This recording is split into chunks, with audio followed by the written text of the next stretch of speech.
എൻ്റെ പേര് ആൻ എന്നാണ്.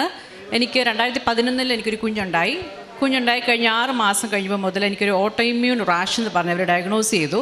ഞാൻ അമേരിക്കയിലുള്ള ഹ്യൂസ്റ്റണിൽ നിന്നാണ് വരുന്നത്.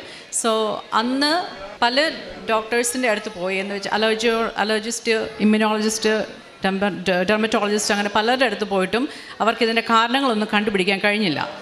അത് കഴിഞ്ഞ് അന്ന് മുതൽ ഇന്ന് എൻ്റെ മോൾക്ക് 13 വയസ്സായി. ഓൾമോസ്റ്റ് 12 വർഷമായിട്ട് ഞാനൊരു മെഡിസിൻ എടുത്തുകൊണ്ടിരിക്കുമായിരുന്നു. അതിന് മെഡിസിൻ എടുത്ത് സ്റ്റെറോയിഡ്സ് ഉണ്ട്, 5 or 6 മെഡിക്കേഷൻസും എല്ലാ ദിവസവും കഴിക്കണമായിരുന്നു. അത് കഴിഞ്ഞ് ഈ 2022 ഡിസംബർ മുതൽ എൻ്റെ രണ്ട് ഹിപ്പിനും ഭയങ്കര വേദനയായിട്ട് MRI എടുത്തു കഴിഞ്ഞപ്പോഴത്തേക്കും അവർ പറഞ്ഞു എൻ്റെ 2 ഹിപ്പിലോട്ടുള്ള ബ്ലഡ് സപ്ലൈ കുറവാണ്. സോ ഇവൻച്വലി എനിക്ക് ചിലപ്പം സർജറീസൊക്കെ വേണ്ടി വരുമായിരിക്കും എന്നാണ് പറഞ്ഞത്. ഈ 13 വർഷമായിട്ടും പല പ്രാർത്ഥനകളും ഒക്കെ ചെയ്തിട്ടുണ്ടെങ്കിലും ഒന്നും ഫലവത്തായില്ല. അപ്പം ഹിപ്പിൻ്റെ കാര്യം കൂടെ കേട്ട് കഴിഞ്ഞപ്പോഴത്തേക്കും എൻ്റെ മമ്മി ഇവിടെ വന്ന് ഉടമ്പടി എടുത്തു ഫെബ്രുവരിയിൽ. ഹിപ്പിൻ്റെ വേദന വന്ന ഡിസംബർ മുതൽ എനിക്ക് ഒട്ടും നടക്കാൻ പോലും മേല. നടക്കാമെന്ന് വെച്ചാൽ ഒരു ബെഡ്റൂമിൽ നിന്ന് ഒരു ഹെൽപ്പില്ലാതെ ഭിത്തിയെ പിടിച്ചൊക്കെയാണ് നടന്നുകൊണ്ടിരുന്നത്. ഡ്രൈവ് ചെയ്യാൻ മേല, ഒരു കാര്യവും നടക്കുകയില്ല. ഒന്നും ഓടി നടക്കുന്ന പ്രായത്തിൽ ഞാൻ ശരിക്കും കസേര അല്ലെങ്കിൽ ബെഡിൽ ഇരിക്കേണ്ട അവസ്ഥയായി. എൻ്റെ ഈ സങ്കടം കാരണം മമ്മി ഇവിടെ വന്ന് ഉടമ്പടി ഫെബ്രുവരിയിൽ കഴിഞ്ഞ വർഷം ഇവിടെ എടുത്തു.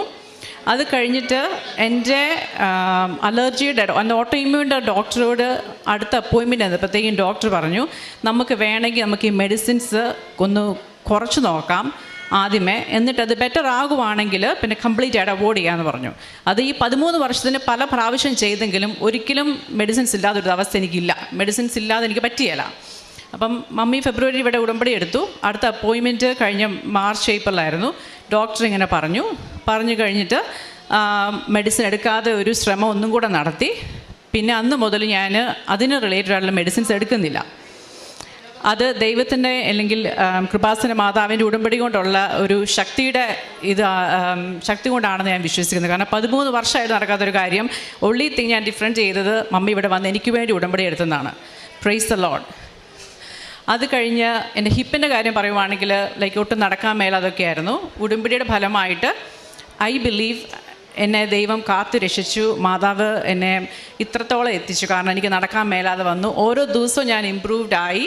അത് എൻ്റെ മാതാവിൻ്റെ അനുഗ്രഹം കൊണ്ട് മാത്രമാണെന്ന് ഞാൻ വിശ്വസിക്കുന്നത്. ഞാൻ പ്രേക്ഷിത പ്രവർത്തനം എന്ന് പറയുന്നത് ഞങ്ങളുടെ വീട്ടിൽ ഒരാഴ്ചയിൽ ആരെങ്കിലും എപ്പോഴെങ്കിലും സഹായത്തിന് വരും. അവരെയൊന്നും ഞങ്ങൾ വെറുതെ വിടുകയില്ല. അവരുടെ കൈ അയച്ച് ഞങ്ങളെ സഹായിക്കും. ഞങ്ങളെല്ലാം പിന്നെ അടുത്തുള്ള കിടപ്പുരോഗിയുടെയൊക്കെ വീടുകളിൽ പോയി ഞാൻ അവർക്ക് വേണ്ടിയിട്ട് പ്രാർത്ഥിക്കും. എല്ലാ പാപികളുടെയും മാനസാന്തരത്തിന് വേണ്ടിയിട്ടാണ് ഞാൻ പ്രാർത്ഥിക്കും. ദിവസവും ബൈബിള് വായിക്കും. കൊന്തയല്ലാതെ ഞാൻ കിടക്കത്തില്ല. രാവിലെ ഞാനും ഹസ്ബൻഡും തന്നെയാണ് ഇവിടെ താമസിക്കുന്നത്. ഇപ്പോൾ ഇവരിവിടെ വന്നതാണ്. ഞങ്ങളെന്നും പള്ളിയിൽ പോയി പ്രാർത്ഥിക്കും. ഞങ്ങൾക്ക് ചെയ്യാൻ പറ്റുന്നതെല്ലാം ഞാൻ ചെയ്യും.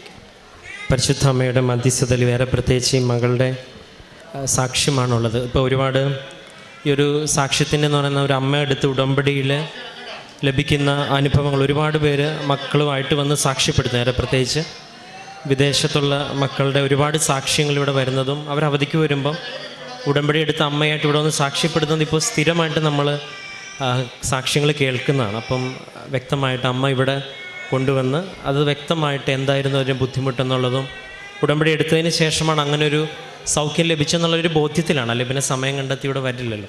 അപ്പോൾ അത്രയും ബോധ്യത്തോടു കൂടി അമ്മ മാതാവിൻ്റെ ഈ ഉടമ്പടിയിലൂടെ ലഭിച്ച് സാക്ഷ്യപ്പെടുത്തിയിട്ടുണ്ട്. അപ്പം ഉടമ്പടി ജീവിതത്തിൽ നിൽക്കുവാനായിട്ടുള്ളൊരു പരിശ്രമം അമ്മയുടെ ഭാഗത്തുനിന്നുണ്ട്.